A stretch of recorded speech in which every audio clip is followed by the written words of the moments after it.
Òkodoro Yorùbá tẹlifíṣàn.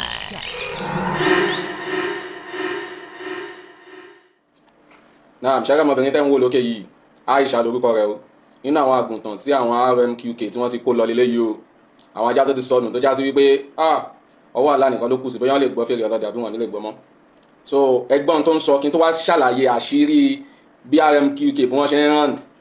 bí wọ́n ṣe ń tan àwọn èèyàn jẹ pẹ̀lú wípé wàá dolówó wàá dọlọ́rọ̀ àti pé pátánì wo gangan ló ń rán ní gangan kò fẹ́ yàtọ̀ sí pátánì GNLD new life nǹkan kan mọ́ra wọn báyẹn ẹgbọ́n nǹkan tọmọbìnrin yìí ń sọ. The Rmqk wisdom, okay? So first of all, let's talk about the full meaning of the Rmqk. Rmqk means Ruko Yahilu, Marikato Yahilu, Khoiko Yahilu, and the K stands for Kashifa Yahilu, okay? They are the four cardinal angels, and we have other millions of spirits that are under these four spirits. I know the name sounds Arabic, right? The Ruko Yahilu, Marikato Yahilu, Khoiko Yahilu, and Kashifa Yahilu. I know, but that doesn't mean the Rmqk wisdom is a Islamic forum or a Muslim organization, no. But what actually happened is the main person. Mo mama blọ ojú ẹ ni o tẹ́ fi rí ojú ẹ báyìí mo mama yọ ojú ẹ kúrò bó ṣe múra ò dáa tó kún gbogbo ojú kó gbogbo ètè kún gbogbo ẹ mọ́ra wọn ọmọ mùsùlùmí fa Aisha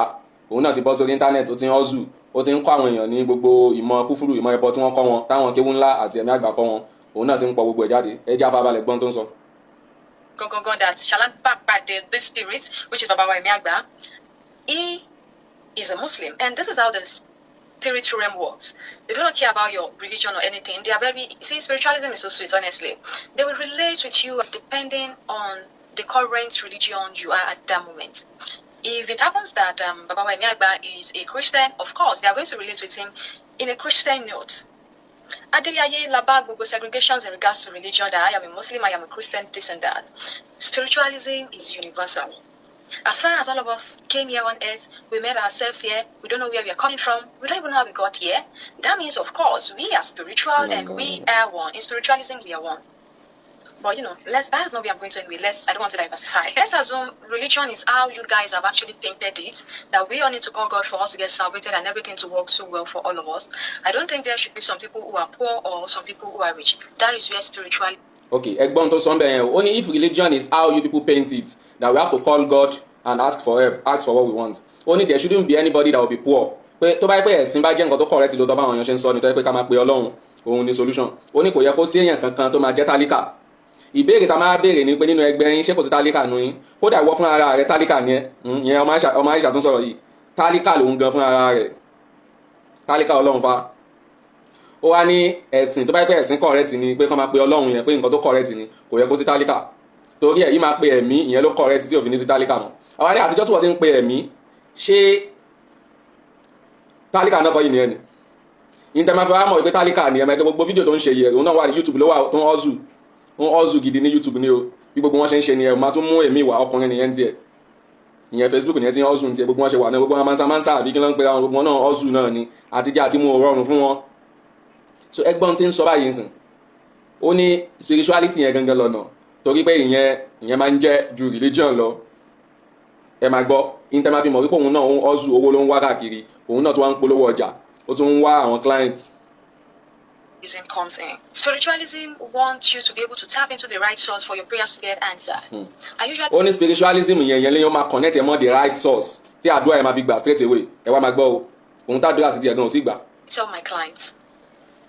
this is the time frame of which the work you brought here. Our clients don't know. If it doesn't happen, I'm. Fáwọn tí ò bá gbọ́ ó náà máa ń sọ fáwọn clients òun pé iṣẹ́ time tẹ́ bá fi lè gbéṣẹ́ wá sọ́dọ̀ òun àsìkò tádùá yín fẹ́ gbà nìyẹn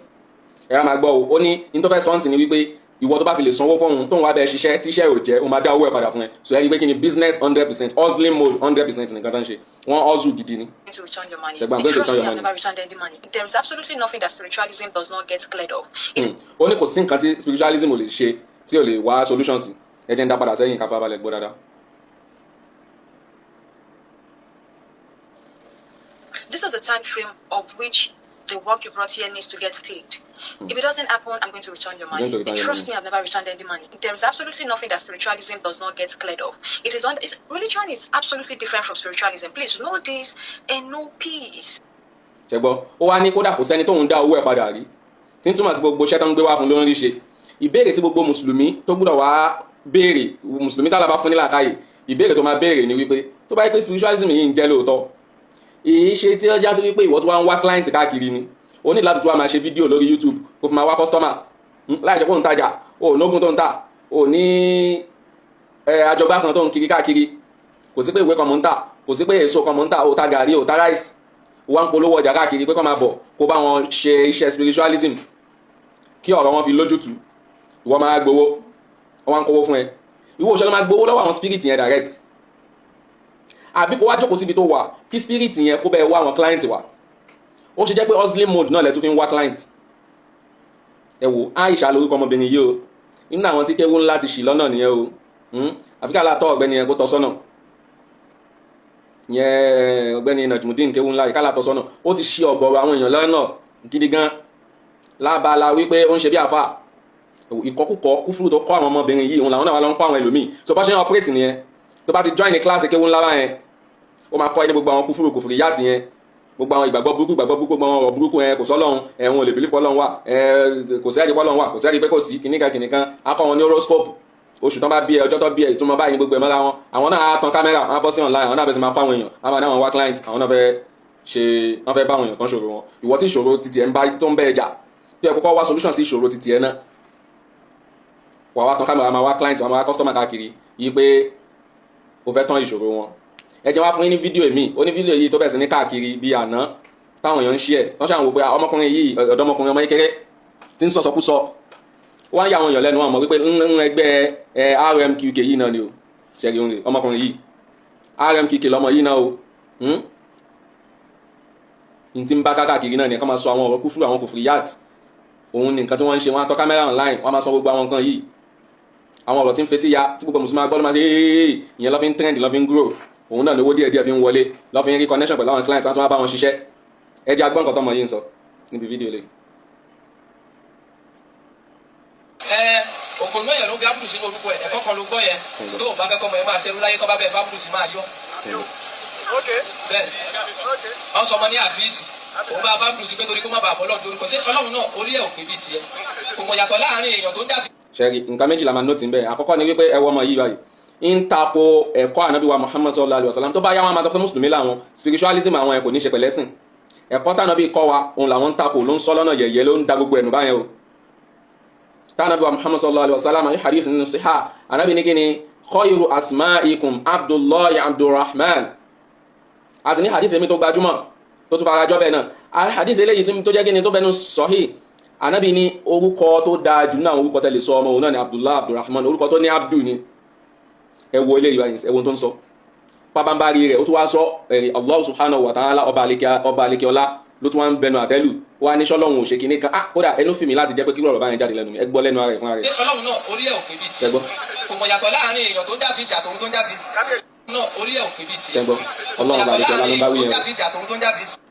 wọ́n sọ ọmọ ní àfíìsì òun bá fábùlù sí pé torí kó má bàa fọlọ́run torí kò sí Ọlọ́run náà orí ẹ̀ ò pé bíi tiẹ̀ kò mọ̀ yàtọ̀ láàrin èèyàn tó ń jáfíìsì àtòun tó ń jáfíìsì kò mọ̀ yàtọ̀ láàrin Abdul Latif sáfù mọ̀ sí bí ọmọ àlè Abdul Latif ó bá ní kó ní kó má dàbí orúkọ Ọlọ́run ló ń jẹ́ ẹ bá fábùlù sí torí tá a bá pẹ̀lú Latif bá dàbí pa ń pe èèyàn ọ̀nà normal psychology báwo lèèyàn ṣe máa di orúkọ Ọlọ́run kó possible náà nínú ọkọ̀ òlé gbapò Ọlọ́run kódà Ògún àti Ṣàngó tó bá dé láàárọ̀ wọn máa ń fi bàbá Olódùmarè kódà nínú ètò kan tó parapọ̀ tó wọlé ètò kan wọ́n ní tá a bá bùrìn dàdà bá a bá lówó kan àsìkò bá a bá dí àárín Ifá oṣooṣù. ẹja àgbàdo sẹ́ni Ifá lọmọ yìí ń kó ti yé o Ifá ló ń kó ti bẹ́ẹ̀ yẹn o lára àwọn ẹ̀kọ́ tó máa ń kọ́ wọn náà nìyẹn o ẹ gbọ́ lára ẹ̀kọ́ tó ń kọ́ wọn náà nìyẹn o gbogbo tí ń da orí wọn rú nìyẹn. náà bí wọ́n ṣe ń ọpẹ́rẹ́tì lélẹ̀ ṣé bá wo ọmọ yìí fúnra rẹ̀ ọmọ ilé tó ń sọ̀rọ̀ yìí tẹ́ bá lọ wo Facebook ẹ̀ nǹkan kan ẹ̀rí bó bá ti wá ń ṣe fídíò tó bá ti ṣe fídíò a máa táàgì àwọn èèyàn níta ẹ̀rí followers ẹ̀ wò Nigerians in USA àti bẹ́ẹ̀ bẹ́ẹ̀ lọ bó ṣe máa ń kọ́ sí nìyẹn o kó máa táàgì àwọn ará UK ará US ó fi ń ṣe kí ló ń wá client a máa sọ gbogbo àwọn ọ̀rọ̀ kúfúrú yẹn ọ̀rọ̀ horoscope ọ̀rọ̀ yẹkádàráwò àkọsẹ̀já ayé oríṣiríṣi àwọn nǹkan a máa sọ a máa fi máa wá target àwọn foreigners bẹ́ẹ̀ tí ń bẹ nílùú òyìnbó torí ẹ̀wọ́ tó ń bẹ nílùú òyìnbó èèyàn kan mẹ́sẹ̀jì àbórí àwọn tó ń sọ nípa báyìí tó sọ pé àwọn lè bẹ̀ẹ́ pé spirit kan tún gbèsè ayé ẹ̀ ṣe jọmọ́ ọmọ ìyá mi lọ́kùnrin àti lóbìnrin má tẹ̀lé wọn o ìṣìnà tó fojú hàn ni o àwọn náà ọ́zù náà ni wọ́n ń wá owó wọ́n ń wá bílẹ̀ ayé wọ́n ṣe máa dání spirit tó ń lẹ́ra wọn mọ́ yẹn irọ́ burúkú ni kò sí tó burúkú tí wọ́n bá ń wá owó tó ń bá wá bílẹ̀ ayé ṣe máa dá àmọ́ má fi ba ẹ̀sìn ara rẹ jẹ́ má fi ba ẹ̀sìn ẹlòmíì jẹ́ tó bá yẹ kí wọn wá máa kọ́ àwọn èèyàn ní kúfúrú yẹn ẹ kú sọ pé bí digital marketing lẹ́ ń ṣe ipò wa mọ nǹkan kan tó jẹ́ ọ̀nà táwọn èèyàn lè gbà fi náwó tó mọ̀ ọ́ kọ́ wọn kó sì máa kọ́ wọn kó gbowó káwọn náà sì lọ ṣe nǹkan yẹn àmọ́ ilé kúfúrú ló wọ́n ń kọ́ wọn ó wá ní kúfúrú yìí àwọn spiriti yìí ó lè jẹ́ kán náwó ìwọ ò ṣe kú pé spiriti yẹn kò fi lówó àbí spiriti sọ fún wọn pé ò lè náwó mọ́ àfi kó bẹ̀rẹ̀ sí máa ṣe fídíò kó máa fi sí TikTok Facebook YouTube kó máa táàgì àwọn foreigners àwọn tó wà ní diaspora jàre kó máa táàgì àwọn ọmọ Nàìjíríà tó wà ní diaspora tó máa gbà gẹ́gẹ́ bí customer client lórí wípé ó fẹ́ balẹ̀ ayé wọn jẹ́ yìí náà ni pẹ̀lú àwọn ìròrí burúkú pẹ̀lú àwọn àdìsọ́kàn burúkú ṣé wá rí táwọn ọmọ yìí ń ṣe àti èyí obìnrin tá a gbé wáyé Aisha lọ́ti balẹ̀ ayé ẹ̀jẹ̀ yẹn àti eléyìí náà mi ìfẹ́ dárúkọ rẹ̀ torí orúkọ tó ń jẹ́ àwọn ẹlẹ́fìlẹ́ máa search page ẹ̀ lómi àti máa gbọ́gbọ́ púpọ̀ sétí irun tí ọ̀gá wọn tó ń pè ní kéwú ńlá irun tóun náà ń ṣe náà nìyẹn ẹ bá wo láìpẹ́ yìí tí Mr. Jamiu Adégúnwà tí wọ́n lọ interview kéwú ńlá òun náà ń sọ lórí pé òun máa ń gbaṣẹ́ lọ́wọ́ àwọn èèyàn máa ń sanwó fóun kò dẹ̀ sẹ́ni tóun bá ṣiṣẹ́ tóun sọ pé iṣẹ́ kan báyìí máa jẹ́ tóun gbowó lọ́wọ́ ẹ̀ tíṣẹ́ yẹn wá jẹ́ tó wá sọ pé gbogbo ẹnu jọ́mẹ́ta táwọn èèyàn ń drag àwọn báyìí kódà kọ́sítọ́mà tún wọlé sí lọ́pọ̀ yanturu ni nǹkan ṣe náà nìyẹn spirit kankan ò ṣàǹfààní kankan fún wọn torí pé gbogbo àwọn spirit yẹn irọ́ burúkú irọ́ pọ́nbélé ni so eléyìí ni àṣírí wọn bọ́ ṣe ń rànù nìyẹn ìwọ ọmọ ìyá mi mùsùlùmí lọ́kùnrin àti lóbìnrin o tó bá fi lè ra sọ́wọ́ wọn gbogbo kíláàsì tó ń polówó yẹn tó bá fi lọ sí kíláàsì kò sí nǹkan tó máa kọ́ ẹ bá máa kọ́kọ́ ẹ ní gbogbo àwọn àkídà kúfúrú wèrè yẹn wọn wá ní yá kó náà lọ tan kámẹ́rà kó máa wá kọ́sítọ́mà lórí íńtánẹ́ẹ̀tì káàkiri kó ló máa polówó rẹ̀ ní tó kàn náà ní tí wọ́n náà máa ṣe nìyẹn ọmọ ọ̀zù ẹ wo ọmọbìnrin alákọ̀ọ́kọ́ Aisha yẹn sìn tó ń sọ wípé kìnìkan Aisha tó ń sọ wípé kò sí ti spirituality ò lè ṣe spiritualism kò sí ti solution tí àwọn ò lè ṣe nínú spiritualism ó ṣe wá solution sí ìgbésí ayé ara rẹ o ti fi dolówó YouTube ẹ followers mélòó ló ní bẹ views mélòó ló ní ó ṣe pé àwọn spirit kan bẹ kó viewers wá kọ́kọ́ máa tẹ̀lé ẹ lọ́pọ̀ yanturu yá àbí kò jókòó sínú ilé ẹ̀ kó má tẹ̀ wulẹ̀ open any account online kó já sí wípé àwọn spirit ló máa gbé àwọn èèyàn wọn máa gbé customer wá fún ẹ wàá kọ́ pè wọ́n jáde wàá command wọn báyìí so gbogbo eléyìí náà ń tọ́ka sí wípé irọ́ paraku ni o mùsùlùmí má gbẹ̀tàn jẹ́ o má balẹ̀ ayé rẹ jẹ́ má balẹ̀ kíámọ̀ rẹ jẹ́ o àárín jù báyìí lọ ní ṣókí báyìí bí nílá tó máa mú àṣírí àwọn pípẹ́ máa mú wọn jáde torí pé ọ̀gọ̀rọ̀ àwọn youth àwọn young people ló ti kó sí páńpẹ́ wọn lọ́n ti balàkáyé wọn jẹ́ lọ́n ti balẹ̀ ayé wọn jẹ́ lọ́n ti balẹ̀ kíámọ̀ wọn jẹ́ àfẹnitá alábàṣánú tó bá tètè yọ kúrò nínú ìgbèkùn yìí